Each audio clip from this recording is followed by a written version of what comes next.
Маржан оқуын бітірісімен табысы мол қызметке орналасады. Әке дәулетінің арқасында қол жеткізген коттеджі, өзін жақсы көретін күйеуі, қымбат көлігі, ұлы мен қызы бар. Сол күні жандосы Маралдың туған күнінен келе жатқан. Күйеуі іссапарда, қалада жоқ еді. Рөлге отырып ызғыта жөнелді. Кенет көзіне ұйқы тығылып қалғып кетті.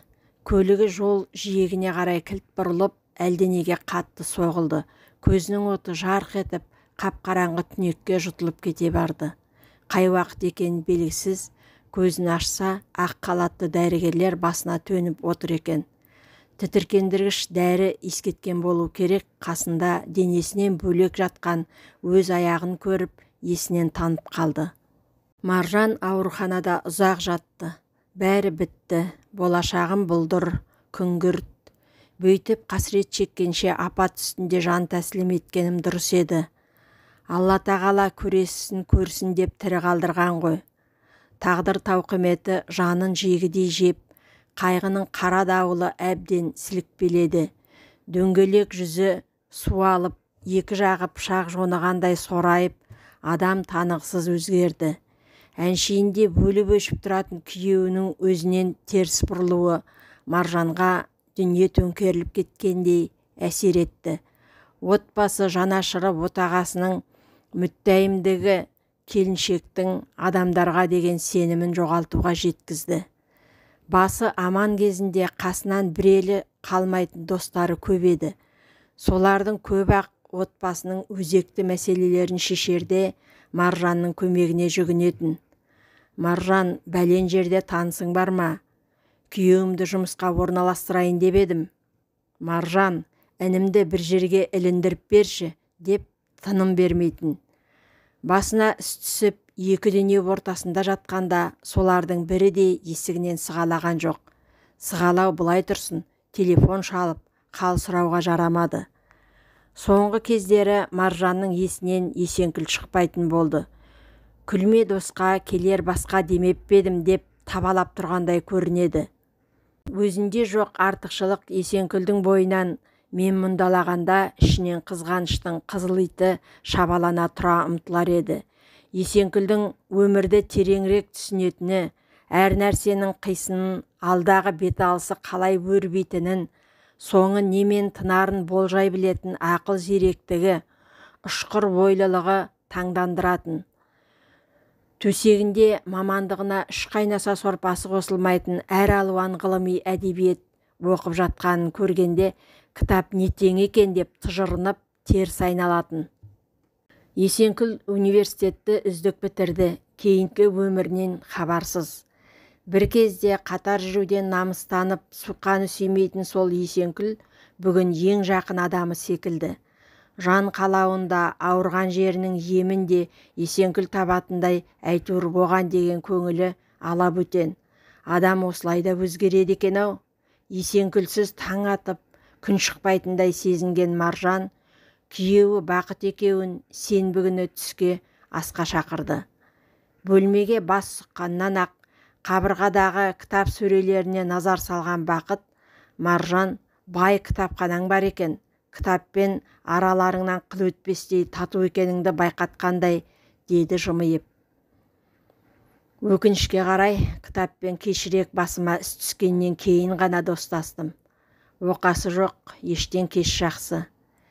Кітапсыз адамның өмірі бос депті бір бойшыл.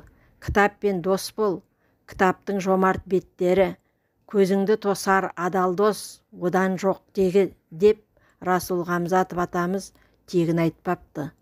Бақыт та кітап құмарлардың бірі деп Есенкүл күйеуіне аялай қарады. Астан соң Бақыт рахмет айтып кетуге рұқсат сұрады. Сіздер асықпай әңгімелесе беріңіздер, мен балаларға барайын. Есенкүл, қанша балаларың бар деп сұрауды естен шығарыппын ғой. 2 ұлымыз бар. Кеше Бақыттың ата-анасының үйіне қалдырып кеткенбіз. О кісілер қала сыртындағы ауылда тұрады. Немерелерін көріп тұрмаса, көңілі көншімейді. Есенкүл, Маржан әңгіме ауанын басқа арнаға бұрды. Алдыңда кінәлімін.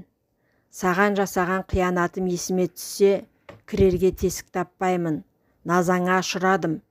Жер басып жүргендердің бәрінен биікпін деп есептедім.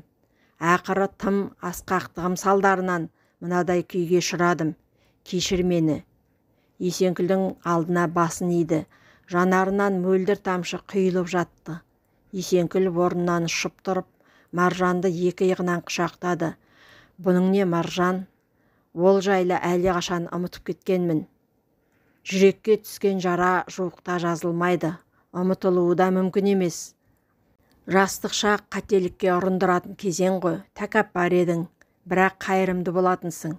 Басқаларға көмектесіп жүретінсің. Мені болай бағалайтыныңды білмеппін. Кезінде қатты ренжігенім рас, бірақ кек сақтап, жамандық тілегеннен аулақпын. Рахмет, Есенкүл. Сен болмасаң қайтер едім. Ішкі сырымды кім тыңдайды менің? Айтпақшы, күйеуің балаларды алып келді ме? Алып келді. Бақшаға бергенбіз. Таңертең әкетіп, кешке қарай жұмысынан соң әкеліп жүр. Басқа тепсең кетпеймін. Маралмен ешқандай байланысым жоқ.